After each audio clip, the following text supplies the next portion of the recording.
heretics rejected the Catholic faith and therefore wanted to destroy those things that expressed that faith.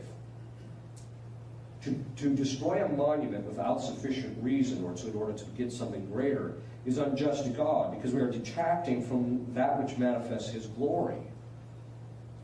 It's a sin of charity against our neighbor. Why? You know, I don't think most people have really thought of the fact that, you walk into some of these historical churches and they see them, and they're beautiful churches. They fail to realize the level of sacrifice that the people who brought those churches into existence went through to get it there.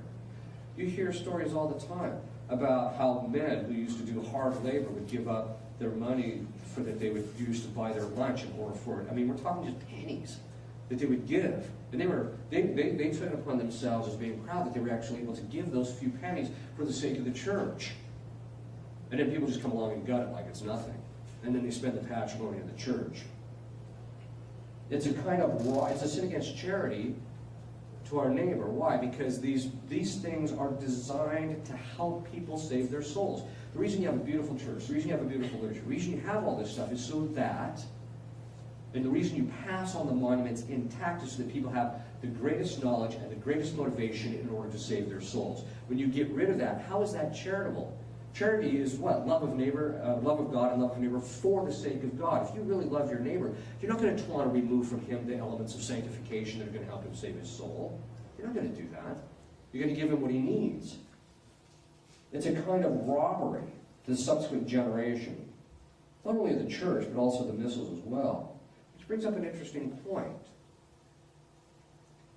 One of the reasons that some theologians speculate that Benedict put out Summorum Pontificum is not only because of the fact that the new Mass or the Old Mass had never been properly abrogated, but because in the background it cannot be abrogated.